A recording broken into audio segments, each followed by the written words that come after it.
राजू एक छोटे से गांव में रहने वाला 17 साल का लड़का था। उसके पिताजी रामलाल गांव में एक बढ़ई का काम करते थे और मां विमला लंबे समय से बीमार थीं। घर की आर्थिक स्थिति बहुत ही खराब थी। मिट्टी से लिपा पूता घर, टूटी छत और हर दिन 2 वक्त की रोटी का संघर्ष, यही उनकी जिंदगी थी। लेकिन इस गरीबी के बीच भी राजू का सपना था कि वह एक दिन यास अफसर बने। वह जानता था कि यह सपना उसके जैसे गरीब लड़के के लिए बहुत बड़ा है, लेकिन उसका हौसला भी उतना ही बड़ा था। राजू का स्कूल गांव के पास के कस्बे में था। रोज वह 5 किलोमीटर पैदल चलकर स्कूल जाता और वापस आता। किताबें पुरानी थीं, कपड़े घिसे हुए, लेकिन आंखों में सपना चमकता रहता। स्कूल में वह हमेशा टॉपर रहता था, लेकिन महीने की फीस उसके लिए हर बार एक नई लड़ाई बन जाती थी। एक दिन स्कूल में फीस न जमा होने की वजह से उसके टीचर ने उसे सबके सामने डांटते हुए क्लास से बाहर निकाल दिया। राजू चुपचाप स्कूल की सीढ़ियों पर बैठ गया। आंखों से आंसू रुक नहीं रहे थे। उसे लग रहा था कि उसके सपने किसी दीवार से टकराकर टूट गए हैं। वो खुद से ही सवाल कर रहा था, क्या गरीब होना कोई गुनाह है? शाम को जब वो घर पहुंचा तो पिताजी को मां के लिए दवा के पैसों का इंतजाम करते देखा। वो चुपचाप कोने में खड़ा था। तभी उसने अपने पिता की आवाज सुनी, काश मैं अपने बेटे को पढ़ा पाता, उसे कुछ बना पाता। राजू की आंखें भर आईं। उस दिन पहली बार उसे समझ में आया कि गरीबी सिर्फ पैसों की नहीं, बल्कि हालातों की भी होती है।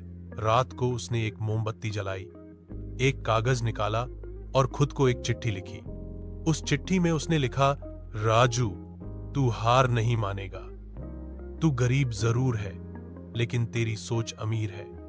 एक दिन तू इतना काबिल बनेगा कि सब तुझे सलाम करेंगे। आज का ये दर्द कल की ताकत बनेगा। उस चिट्ठी को उसने अपनी किताब में रख लिया, जैसे कोई अमूल्य खजाना। उम्मीद की चिट्ठी। राजू ने खुद से वादा किया कि अब चाहे जो हो जाए, वह कभी हार नहीं मानेगा। उसने अपनी पढ़ाई और जिम्मेदारियों के बीच संतुलन बनाना शुरू किया।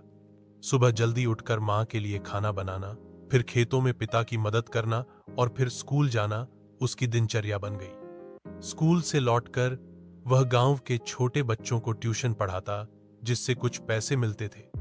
उन पैसों से वह स्कूल की फीस और मां की दवाइयां खरीदता। हर रात वह मोमबत्ती की रोशनी में पढ़ाई करता। गांव में बिजली की व्यवस्था नहीं थी, लेकिन उसका हौसला किसी बिजली से कम नहीं था। उस चिट्ठी को वह हर रात पढ़ता, जिससे उसे फिर से हिम्मत मिलती।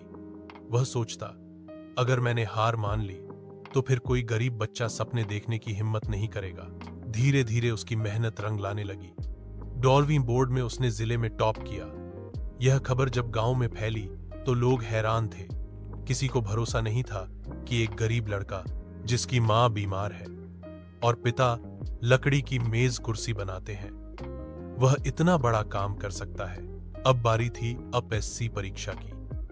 राजू को समझ में आ गया था कि यह आसान नहीं होगा, लेकिन उसने ठान लिया था। वह दिल्ली गया, लेकिन कोचिंग के पैसे नहीं थे। उसने वहां एक चाय की दुकान पर काम करना शुरू कर दिया और उसी के पीछे छोटे कमरे में रहता था।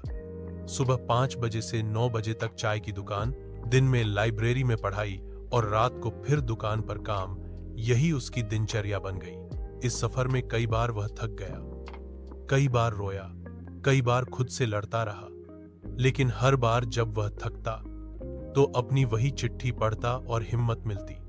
चिट्ठी अब उसके लिए सिर्फ कागज नहीं, बल्कि उसकी आत्मा की आवाज बन चुकी थी। वो खुद से कहता, राजू, तू रुकेगा नहीं, एक दिन तू खुद मिसाल बनेगा। आखिरी परीक्षा और नया सवेरा। 3 साल की कड़ी मेहनत, नींद से समझौता, भूखे पेट दिन और बार बार ठुकराए जाने के बाद आखिर वो दिन आया जिसका राजू को इंतजार था, एपीएससी का रिजल्ट। सुबह सुबह मोबाइल में नोटिफिकेशन आया, UPSC final result declared. Raju ने कांपते हाथों से अपना रोल नंबर चेक किया और जब उसकी नजर लिस्ट पर पड़ी तो उसकी धड़कन रुक गई। उसका नाम रैंक 38 पर था। राजू जोर जोर से रो पड़ा। इस बार उसके आंसू कमजोरी के नहीं थे, बल्कि जीत की कहानी थे। उसने फौरन मां को फोन किया, मां, तेरा बेटा अब अफसर बन गया। उधर मां की आंखों से भी आंसू बह निकले, लेकिन उनके पीछे दर्द नहीं, गर्व था। गांव लौटने पर पूरा गांव उसका स्वागत करने निकला।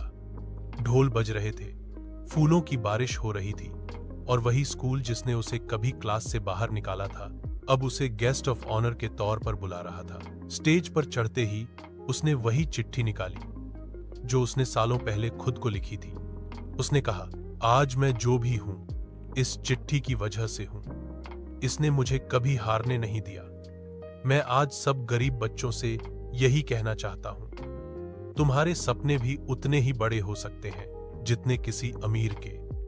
फर्क सिर्फ हिम्मत और मेहनत से पड़ता है। लोग तालियां बजाते रहे और राजू की कहानी एक मिसाल बन गई।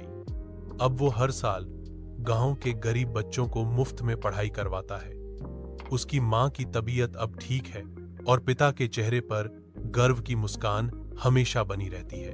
राजू की कहानी ने यह साबित कर दिया कि एक चिट्ठी, एक सपना और एक मजबूत इरादा जिंदगी की सबसे बड़ी लड़ाई को भी जीत सकता है।